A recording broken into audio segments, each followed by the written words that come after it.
सबकी रक्षा सदैव करूंगी। इसलिए नहीं क्योंकि ये मेरी इच्छा है, किंतु इसलिए क्योंकि तुम सब इस संरक्षण के अधिकारी हो, योग्य हो। सबसे महत्वपूर्ण है आत्मसम्मान, जो ये देवी देवता तुम्हें नहीं दे सकते। किंतु मैं तुम सबको आत्मसम्मान के पथ पर ले चलूंगी। मैं अपना जीवन तुम्हारे कुटुंब की सुरक्षा हेतु समर्पित करने का वचन देती हूँ।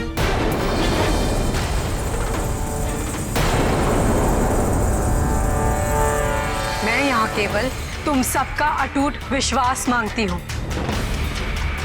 और फिर हमें देवी देवताओं की कोई आवश्यकता नहीं।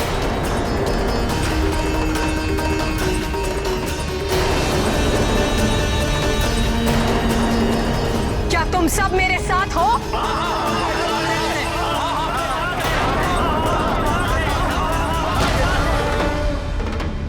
ये अनुचित है। ये सबको महादेव के विरुद्ध कर रही है, हमारे विरुद्ध कर रही है।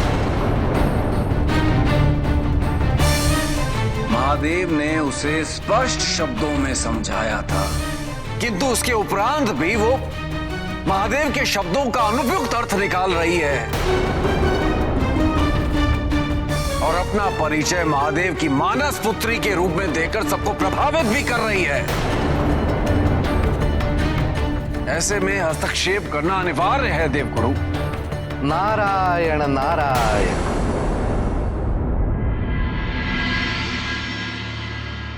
देवराज, एक लंबे समय से मैं आपका ये रूप देखने के लिए अधीर था।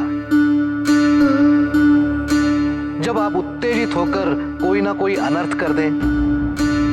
क्षमा कीजिए देवर्षि, किंतु इस बार मैं देवराज इंद्र के कथन से पूर्णतः सहमत हूं। मनसा जो कर रही है उससे अराजकता की स्थिति उत्पन्न होने का भय है। समस्त संसार जिन नियमों के अधीन चल रहा है, यदि मनुष्य ने उन नियमों का पालन करना बंद कर दिया तो अस्थिरता की स्थिति उत्पन्न हो सकती है। यदि ऐसा है तो अभी ब्रह्मलोक चलकर पिता ब्रह्मदेव से मार्गदर्शन का निवेदन करते हैं। नारायण नारायण। मैं अपना जीवन तुम सबके संरक्षण हेतु समर्पित करती हूँ। आओ, मेरे साथ आओ, इन मंदिरों का बहिष्कार करें।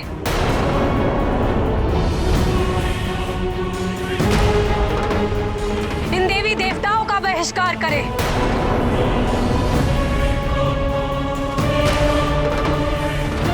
अभी तक की सभी मान्यताओं और अवधारणाओं का खंडन करें। रुको मनसा।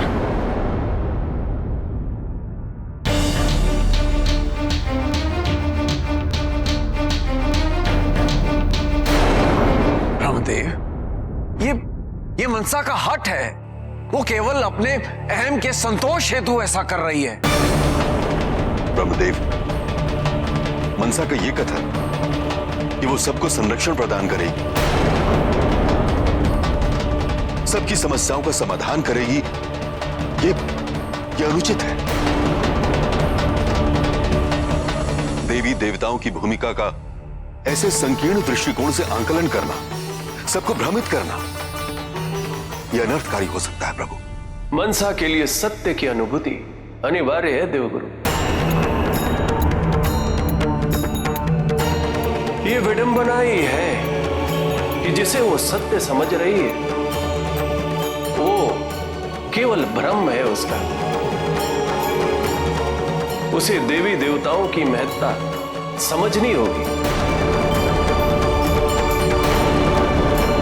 किंतु उसके साथ ही वो सभी को सशक्त करने का जो कार्य कर रही है उसे वो रोकना नहीं होगा। किंतु उसे सत्य से अवगत कराएगा कौन?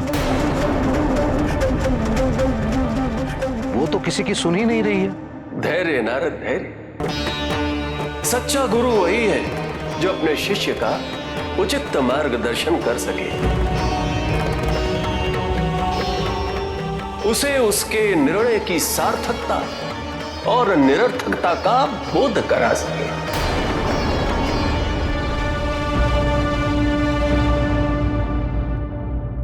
मैं तुम्हारे कथन और तुम्हारे उद्देश्य का सम्मान करती हूँ। तुम इन सब के नेतृत्व का दायित्व ले रही हो, इनके हित को महत्व दे रही हो, अपने नहीं। हाँ मनसा, ये सत्य है कि प्रत्येक व्यक्ति को अपने ऊपर विश्वास रखना चाहिए, अच्छे कर्म करने चाहिए, पाप नहीं पुण्य अर्जित करना चाहिए। किंतु ये कहना कि भक्ति त्याग देनी चाहिए, इससे मैं सहमत नहीं हूं। और ना ही इस कथन से कि प्रत्येक व्यक्ति को समान रूप से सशक्त होना चाहिए। किंतु यह असमानता क्यों?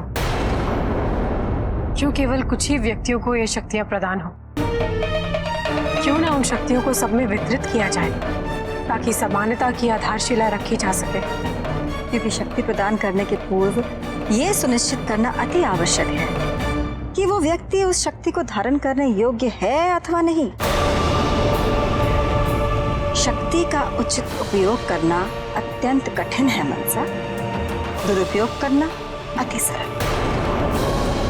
और तुम्हारा यह समझना कि तुम्हारे साथ अन्याय हुआ है, इसका तात्पर्य ये कदापि नहीं है कि किसी को भी न्याय नहीं मिला है। तुम्हारे तर्क तुम्हारे व्यक्तिगत अनुभवों के आधार पर उत्पन्न हो रहे हैं और इनमें कहीं न कहीं प्रतिशोध निहित है। नहीं गुरु माता, ये व्यक्तिगत नहीं है, ये सबके लिए है। और मैंने किसी को विवश नहीं किया, मैंने केवल तर्क प्रस्तुत किए और फिर इन सब ने अपने विवेक से निर्णय लिया कि इन्हें मेरे साथ आना चाहिए। मैं नहीं चाहती कि अब ये किसी भी देवी या देवता पर आश्रित रहे।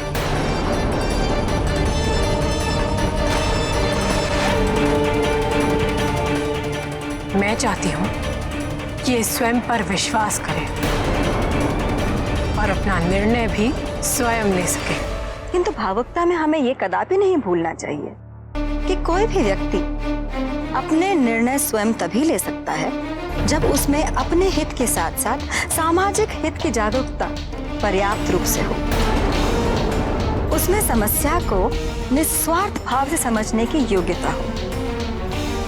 अभी तुम इसके लिए तैयार नहीं हो मनसा, और ना ही ये।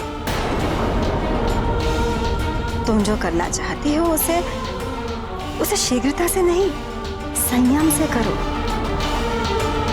अन्यथा अल्पकालिक परिणाम के लोभ में दीर्घकालिक लाभ से वंचित रह जाओगी। नहीं दैत्य माता, मुझे स्वयं पर पूर्ण विश्वास है। मैंने जो एक बार सोच लिया, मैं वो करके रहूंगी।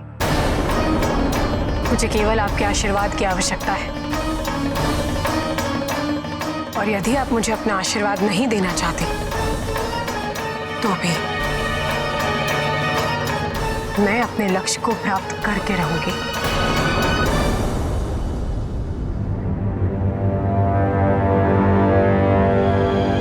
क्या तुम सब मेरे साथ चलने के लिए तैयार हो?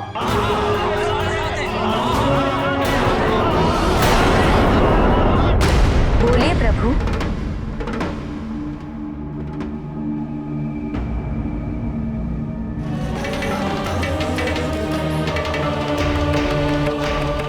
मैंने तो केवल एक विवाह किया है और मेरे लिए एक वही है। अर्थात स्वामी भीलनी के विवाह का प्रस्ताव अस्वीकार करने वाले हैं। वो कह देंगे कि उनके जीवन में एक पार्वती के अतिरिक्त किसी के लिए स्थान नहीं।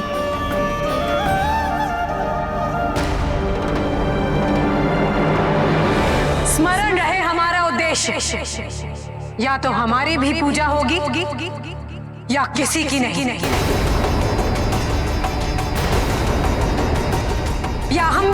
है या कोई नहीं?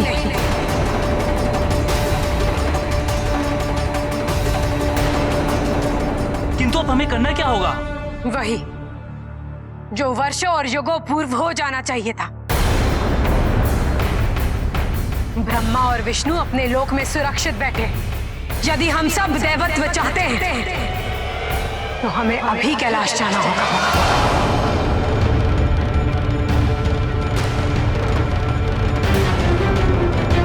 महादेव के पास।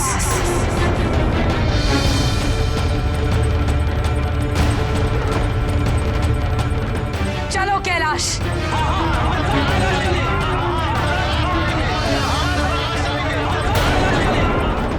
मुझे अपना उत्तर नहीं मिला। इतना सोचना पड़ रहा है आपको, जबकि आप कैलाश छोड़ यहाँ वास करना चाहते थे, मेरी सेवा से अति प्रसन्न थे, तो फिर मेरे वचनों को स्वीकार करने में इतनी दुविधा क्यों?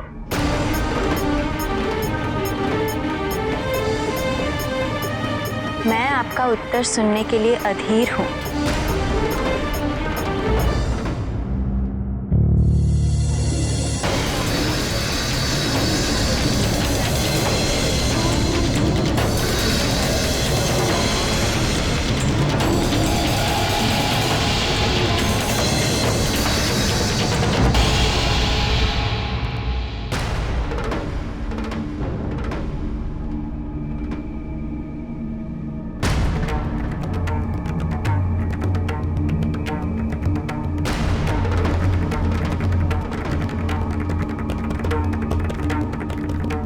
मुझे कैलाश जाना होगा भीलनी। अर्थात हम व्यर्थ ही संदेह कर रहे थे। यदि स्वामी बिना उत्तर दिए जाना चाहते हैं, इससे स्पष्ट है कि वो हमारे अतिरिक्त किसी दूसरी स्त्री से विवाह नहीं करना चाहते हैं, किंतु वो स्पष्ट रूप से मना क्यों नहीं कर रहे हैं? उत्तर तो देना ही होगा स्वामी को, तभी स्पष्ट होगा कि वो सोच क्या रहे हैं।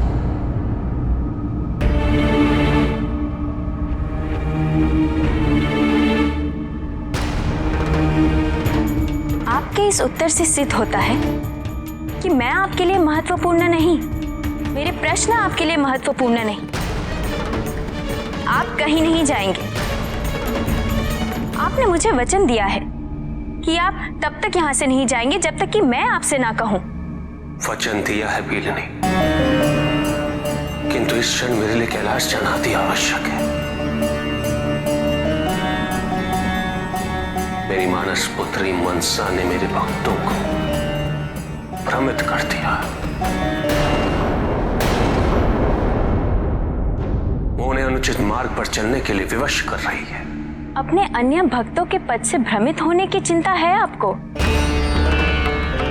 मुझे बीच पद पर छोड़कर जाने का कोई खेद नहीं। मुझे दिए हुए वचन की अवहेलना करने में कोई संकोच नहीं। और मैं जो अपना संपूर्ण जीवन आप पर समर्पित कर चुकी हूँ, क्या मेरी कोई महत्ता नहीं? यहाँ प्रश्न महत्ता का नहीं, प्राथमिकता का है। मेरी प्राथमिकता मेरे प्रश्न के उत्तर में है।